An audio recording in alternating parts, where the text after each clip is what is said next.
사도행전 10장 9절로 16절까지 말씀입니다.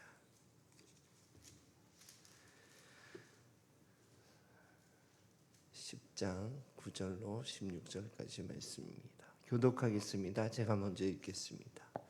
이튿날 그들이 길을 가다가 그 성에 가까이 갔을 그때에 베드로가 기도하려고 지붕에 올라가니 그 시각은 제6시더라.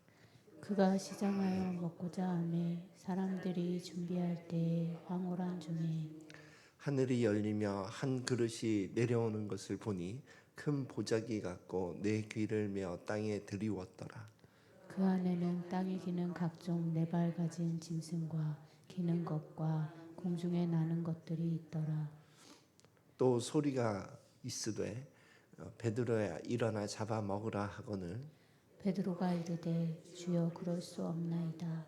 속되고 깨끗하지 아니한 것을 내가 결코 먹지 아니하였나이다 한데 또 두 번째 소리가 있으되 하나님께서 깨끗하게 하신 것을 내가 속되다 하지 말라 하더라. 이런 일이 세 번 있은 후 그 그릇이 곧 하늘로 올려져 가니라. 아멘. 오늘은 고넬료 사건의 메시지라는 제목으로 함께 말씀을 나누고자 합니다. 어제 말씀에서 잠깐 언급했는데 지도를 보여드리면 더 도움이 되실 것 같아서 스데반 집사의 순교 이후에 사도행전의 큰 방향이 세 방향으로 이제 뻗어져 가는데 하나는 이제 사도 바울이 회심한 그 다메섹의 방향으로 나가고 또 하나는 수리아 안디옥 쪽으로 안디옥 교회 쪽으로 또 향하고 또 하나는 사마리아와 해안 지역의 가이사라 그쪽으로 향하는 세 가지 방향으로 나아갑니다. 그래서 그 세 가지 방향에 주요한 사역자는 사마리아 쪽은 빌립이 이제 전도를 하면서 개척을 해나가고 그리고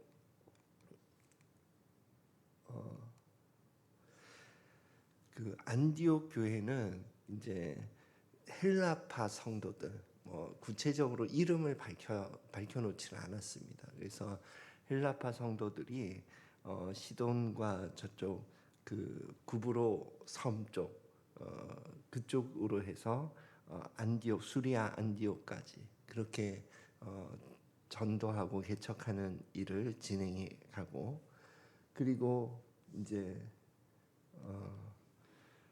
다메섹 쪽은 이제 다메섹 도상에서 사도 바울이 예수님을 만나면서 회심하게 되고 그리고 아라비아 사막으로 갔다가 다소 지역에서 거하고 있었는데 바나바가 이제 픽업을 해서 수리아 안디옥 교회 교사로 이렇게 섬기게 되는 그렇게 진행이 되고 그리고 오늘 이제 말씀과 연관이 있는 가이사라 쪽에 있는 백부장을 하나님 먼저 백부장에게 환상 가운데 이제 찾아가시고 그리고 그 보낸 백부장이 보낸 하인이겠죠 부하겠죠 그 부하가 이제 거의 도달했을 때에 베드로가 또 환상을 보면서 이 일이 진행되고 있습니다. 그래서 고넬료 사건은 사도행전 가운데에 이방인 선교의 어떤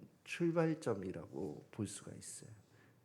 고넬료 사건 전에는 사도행전이 예루살렘 교회 중심으로 이제 역사를 서술해 가다가 고넬료 사건 이후에 사도 바울로 이제 중심으로 1, 2, 3차 전도 여행을 중심으로 이방인 선교에 초점 맞추고 가고 있고 그리고 당시의 교회 수장이었죠 베드로가 그 베드로가 이 이방인 선교의 정당성을 부여해 줍니다. 그래서 그러한 사건의 의미가 있습니다. 한번 말씀 읽고 메시지 함께 보겠습니다. 같이 읽겠습니다. 시작.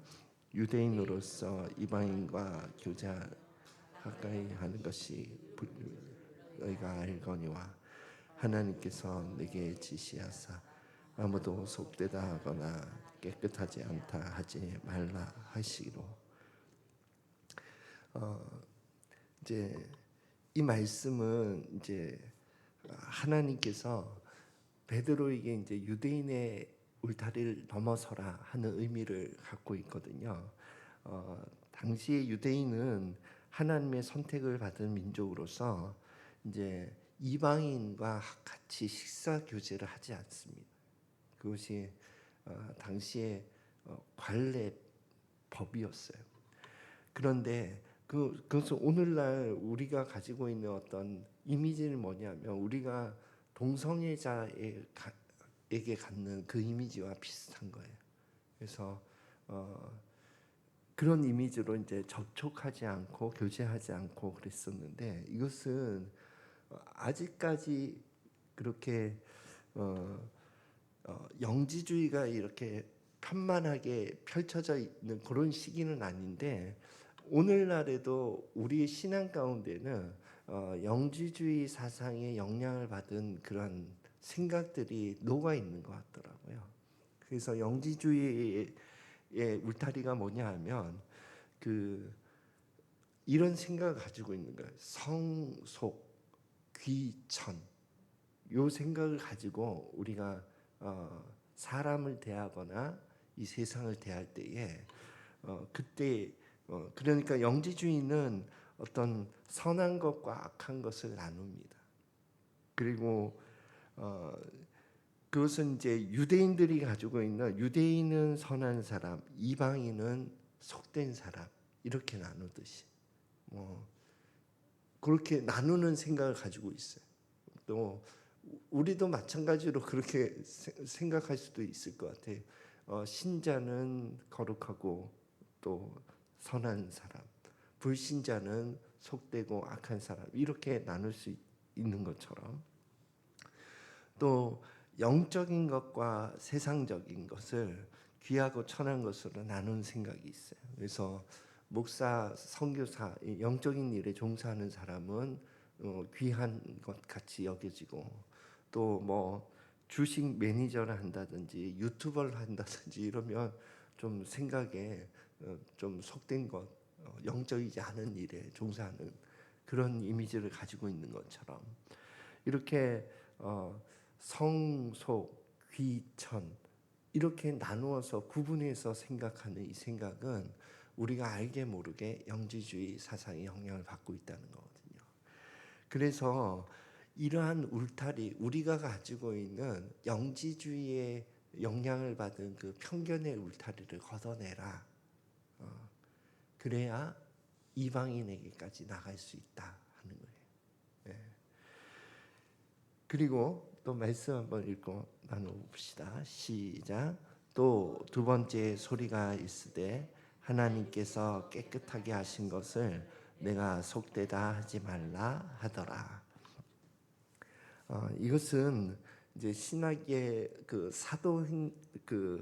사도 바울이 서신서에서 여러 번 언급했던 그런 것과 관련이 있는데 이제 성령께서 이제 내주하시는 성도들은 성령의 법을 따르라는 거예요.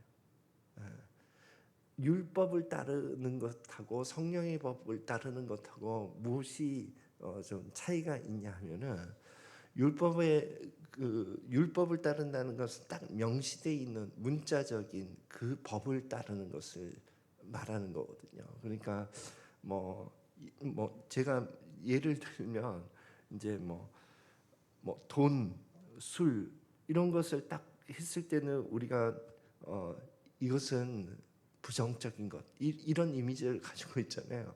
그런데 성경에서는 이것은 가치가 중립적인 거예요.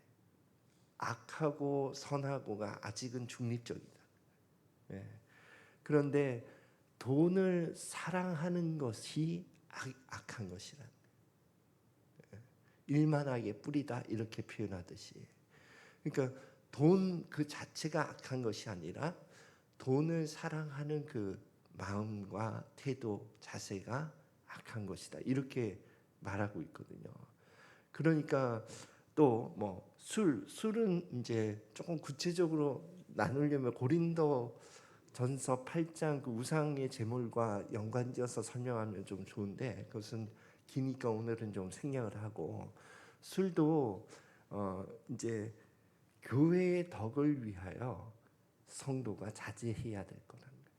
술 자체가 악한 것이다. 이것이 아니라 돈을 대하는 그것과 마찬가지로, 그래서 술에 대한 것도 그런 것이다 하는 것이고, 그래서 성령의 법이라는 것은 이제 말씀, 율법을 기반으로 해서, 이 말씀이 기반이 없으면 자기 마음대로거든요.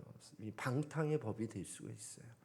그러니까 율법이라고는 말씀을 기반에 두고 그리고 관계로 분별하는 법이에요.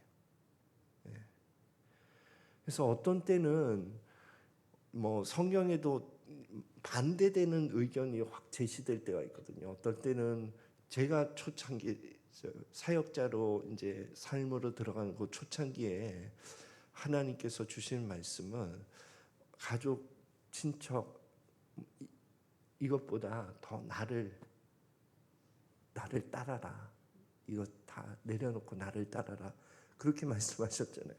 뒤를 돌아보지 말고 나를 따라라. 이렇게 말씀하셨다가 또 이제 저 뒤쪽에 보면은 그 부모를 이렇게 봉양하지 않는 자는 불신자보다 더 악한 자다. 이렇게 얘기하고, 그러면 부모를 돌보라는 거예요?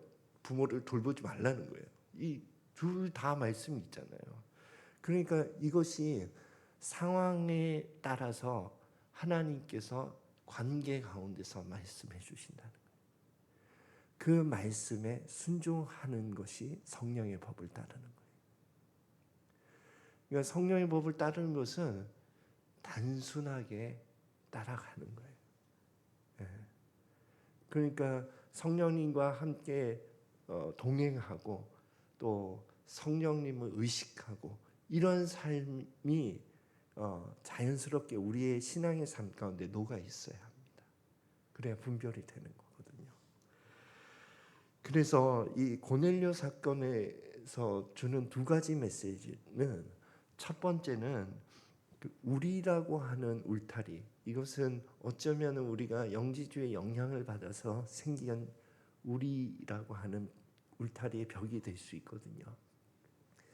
그것을 극복해야 된다 하는 거예요. 그리고 두 번째는 하나님이 깨끗하다 하신 것을 네가 더럽다 하지 말라. 이것은 우리가 가지고 있는 율법의 편견을 또 극복해야 된다는 거예요. 그 율법의 편견을 극복하는 것은 성령님과 동행하면서 그분이 말씀하는 것을 의식하면서 그분이 말씀하신 것을 단순하게 순종하는 삶을 말해요. 그렇게 하지 않으면 드로아에서 사도 바울이 만났던 그 환상을 순종해서 그 바다를 건널 수 없어요. 내가 가지고 있는 그 계획대로 소아시아 지역을 갔지. 그러니까 우리가 성령 하나님께서 말씀하시는 것에 민감하게 반응하는 삶이 우리의 일상의 삶에서 훈련되어야지 그분의 큰 흐름 가운데 분별해서 따라가는 삶이 가능하다고 여겨집니다. 그래서 오늘 말씀을 정리하면 고넬료 사건을 통해서 우리에게는 영주제의 편견, 울타리를 극복해라. 그리고 두 번째는 성령의 법으로 하나님이 깨끗하다 하신 것을 내 생각으로 더럽다 하지 말라 하는 것을 기억하고 그러한 삶을 살아가는 저와 여러분이 되시기를 예수 그리스도의 이름으로 축원드립니다. 기도하겠습니다.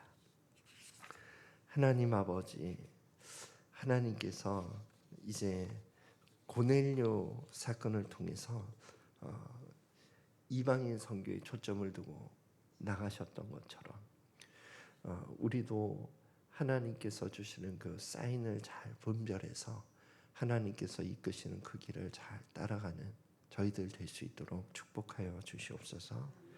성령의 법으로 사는 것을 하나님 가르쳐 주시고 성령의 법을 따라 하나님의 뜻을 따라 살아가는 저희들 될 수 있도록 축복하여 주시옵소서.